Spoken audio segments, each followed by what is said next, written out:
अपना समाज में लाता है, लेकिन आप उसको भी दबाने की बात करेंगे तो सीधा लोगों को जहर दे दो। जो हमारे गरीब लोग जिनकी आवाज़ ऊपर तक नहीं पहुंच पाती, लेकिन हम जैसे लोग जो हैं और आप मीडिया कर्मी जैसे हमारे भाई बंधु लोग हैं, ये सारे के साथ सेंटर तक आवाज़ पहुंचा के हमारे जम्मू कश्मीर के जो हालात है उसके ऊपर खिलवाड़ मत करो। और जो आपने स्टेट को यूटी में कन्वर्ट कर दिया, हमारी रियासत हमें वापस कर दो कि जो हमारे कम से कम हमारे जो लीडरान हैं, जो निकम्मे, तो उनको सीसा पिलाई दीवार की तरह डट जाते हैं, बात करते हैं। मेरे साथ मौजूद हैं इस वक्त सनीकांत चिब जी, खासतौर पे डेली वेजर के मामलात में काफ़ी बारीकी से नज़र रखते हैं और हुकूमत की ज़्यादतियों पर जहाँ जहाँ भी बात होती है वहाँ पर मुंह तोड़ जवाब देने में माहिर हैं। वेलकम सर आपका। जी बहुत बहुत शुक्रिया लतीफ़ साहब आपका भी।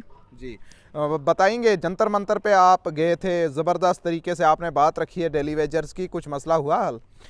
देखिए, जम्मू कश्मीर के अंदर हमारे लीडरान या हमारी एलजी एडमिनिस्ट्रेशन जो बाहर से आके जम्मू कश्मीर के अंदर तानाशाही करने वाली जो अपनी सरकारें हैं, वो यहाँ पे लोगों के साथ खिलवाड़ की जो है अपनी प्रक्रिया है वो चला रहे हैं, जिसके चलते हमें यहाँ पे काफ़ी देर से धरना प्रदर्शन किया, प्रोटेस्ट किए और उन नौजवानों की आवाज़ तक उठाई जो बेचारे पिछले 5-6 साल से अपनी नौकरियों के लिए, अपनी जाने की अपनी मेहनत जो पढ़ाई करके जो है उसको दर्शाने के लिए, डिपार्टमेंटों में जाने के लिए जो है काफ़ी देर से फॉर्म भर चुके थे अपनी एडवर्टीजमेंट को चलते हुए। उसके बाद अपनी पेपर हुए, एग्ज़ाम हुए, फिर भी उसके चलते यहाँ पे बड़े बड़े स्कैम्स निकले।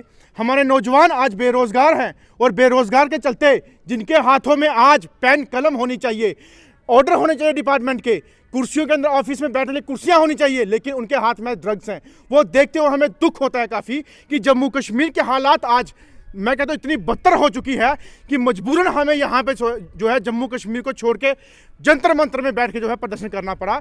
और हमारे डेली वेजर्स 20-20, 25-25 साल से, चाहे वो पीएचई के हों, इरिगेशन के हों, आरएंडबी के हों, पीडब्ल्यूडी के हों, पीडीडी के हों, चाहे हमारे स्टेट डिपार्टमेंट के हों, एसपीओस हों, हमारे होम गार्ड हों, एनवाईसी के हों, आंगनवाड़ी हों, आशा वर्कर हों, रहबर खेल हो, रहबर तालीम, रहबर जलात, कितने गिनाऊंगा मैं आपको, लिस्ट ही कम पड़ जाएगी गिनाते। लेकिन ये जो हमारे आके यहाँ पे आका बन के बैठे हैं, यूपी बिहार से आके जो मालिक बन के बैठे हैं, इनकी हमने जो मुंह तोड़ जवाब देना था वो दिल्ली में जाके देना है कि दिल्ली से इनको उठा के यहाँ पे लाया गया। तो अगर दिल्ली वालों से हमने पूछा कि अगर आपने इनको यहाँ पे भेजा तो किस लिए भेजा, कि जम्मू कश्मीर की जनता के ऊपर तानाशाही करो, जम्मू कश्मीर की बोली वाली जनता को लूटो और जम्मू कश्मीर को जो है वो बर्बाद करने की कोशिश करो। अगर आप सही थे तो जम्मू कश्मीर के लोग आज हर जगह जो है वो धरने में बैठे हैं। क्यों बैठे हैं? ये किसकी वजह है जो बैठने की? और मुझे बताइए, हमारे रिजर्व कैटेगरी के टीचर, हमारे लोग जो हैं वो आज भी आप लोगों की वजह से, आप लोगों की गुमराह की वजह से कि कश्मीर के अंदर हालात ठीक हैं, आप जाइए नौकरियां कीजिए, लेकिन 1 साल के अंदर 16 से 18 जो है इनोसेंट किलिंग जो है बेकसूर लोगों की हो चुकी है, उसका जिम्मेवार कौन? ये लोग आपके पास आते हैं अपनी फरियाद लेके कि हमारी जान को खतरा है और आज भी जा रहे हैं, तो आपको जो है आंखें आपकी बंद हो जाती है और कान आपके बंद हो जाते हैं और मुंह आपका जैसे दही जमा उसके अंदर। मैं कहता हूं जब उनके घरों के अंदर या उन लोगों के साथ कभी जो भी गलत होता है, जहाँ किलिंग होती है, तो फिर पूरी की पूरी टीम लेकर उनके घर पे जाके जहाँ तमाशा देखने वहाँ पर जाते हो। ये हालात आप लोगों की। और मैं कहना चाहता हूँ कि अब मुझे पता है कि आपका बाप दिल्ली में बैठा है, तभी जाके आपके बाप के पास जाके हम लोगों ने ये बात की है कि अपने इन जो बच्चे आपने भेजे हैं नकारे जम्मू कश्मीर के अंदर, उनको जगाओ, नहीं तो वापस बुलाओ। हमारे जम्मू कश्मीर के जो हालात है उसके ऊपर खिलवाड़ मत करो और जो आपने स्टेट को यूटी में कन्वर्ट कर दिया, हमारी रियासत हमें वापस कर दो कि जो हमारे कम से कम हमारे जो लीडरान हैं, जो निकम्मे, तो उनको छोड़ो, जो सही आवाज़ उठाने वाले वो तो अपनी आवाज़ उठाएं। लेकिन मुझे पता है कि जम्मू कश्मीर के अंदर तानाशाही इस टाइम बीजेपी की है, वो चल रही है और बीजेपी के लीडर जो कहते हैं कि एलजी हमारा नहीं है, सरकार हमारी नहीं है, तो सेंटर में सरकार क्या कांग्रेस की है? सेंटर में सरकार क्या पीडीपी की है? जो आप बोलते हो सेंटर में सरकार आपकी नहीं है, जहाँ आपकी गवर्नमेंट नहीं है। और हमारे 25 निकम्मे जो लीडर थे बीजेपी के, उन्होंने तो जब यूटी बनने की बारी आई थी तब उन्होंने साथ नहीं दिया, तो लोगों के साथ क्या देंगे? ये बेकार आदमी है। और मैं कहना चाहता हूं, इलेक्शन करवाने की बात करते हैं, अगर है दम करवाओ इलेक्शन, करवाओ, 1 महीने के अंदर इलेक्शन पता चलेगा कि कितने निकम्मे लीडर जो हैं बीजेपी के हमारे यहाँ पे जो आज खिलवाड़ कर चुके हैं हमारे लोगों के साथ, हमारे नौजवानों के साथ। ये कतई बर्दाश्त हम नहीं करेंगे। आने वाले दिनों में अगर आप लोगों ने और सुनवाई नहीं की, जम्मू तो हमने देख लिया, अब दिल्ली में हम पूरा का पूरा भर के पार्लियामेंट जो 8 तारीख के बाद लगने वाली है, वहां जाके हम प्रदर्शन करेंगे। ये मेरा सन्नीकांत चिब का वादा है। जी, मज़ीद आपकी कोई डील हुई है जब आपने धरना शुरू किया हुआ था जंतर मंतर पे, और जो है डबल पावर की सरकार है इस वक्त मरकज़ में भी, और यहाँ भी एलजी सरकार है, भाजपा की ही मर्ज़ी से है, लेकिन भाजपा के मेन लीडर जो यहाँ पे प्रेसिडेंट हैं जम्मू कश्मीर के रविंदर रैना साहब, उन पे आपका एतमाद नहीं है कोई? मुझे बताइए, मंगेरी लाल के हसीन सपने उनको देखना आते हैं और देखते आ रहे हैं। मुझे बताइए सीएम क्या बन जाएंगे जब उनको एमएलए की सीटें तक नहीं मिलेगी? तो सीएम पहले घर बैठ के बन के सीएम बना दिया उनको। अरे पहले कम से कम आप 50 सीटें तो लेके दिखाओ, जब 5 से ऊपर ले जाओगे तब हमसे बात करना होगा, लेने देंगे तब भी हमसे बात करना। और रही बात रविंदर रैना जी की, अगर उनको सच में हमारे लोगों से प्यार होता तो जब ये सत्ता में थे तो तब नहीं इन्होंने जम्मू कश्मीर के बारे में सोचा, तो आज क्या सोचेंगे? जब इनके पास पावर थी अपनी जम्मू कश्मीर के अंदर, तब नहीं दिल्ली में जिसको परमिट कर पाए, आज के मेटिया बना के कौन सा परमिट कर लेंगे? कोई डील हुई दिल्ली में? दिल्ली में हम लोगों ने सबसे पहले मैं अपना मेमोरेंडम दिया प्रधानमंत्री ऑफिस में, जिसमें सारी चीज़ें मेंशन की गई। उसके बाद होम मंत्रालय में दिया, उसमें सारी चीज़ मेंशन की गई। लास्ट हमने द्रौपदी मुर्मू जी को, जो राष्ट्रपति हैं हमारे हिंदुस्तान की, नहीं, उनके ऑफिस में जाके हमने दिया। उन्होंने 1 या 2 महीने का हमें आश्वासन दिया है, भरोसा दिया है कि आपके जल्द से जल्द इन मुश्किलों को हल किया जाएगा। हमने बोला कि करोगे तो ठीक है, नहीं करोगे तो जंतर मंतर के अंदर और पार्लियामेंट ऑफिस के बाहर या उसके दफ्तर के बाहर एक उग्र प्रदर्शन होगा जम्मू कश्मीर की तरफ से।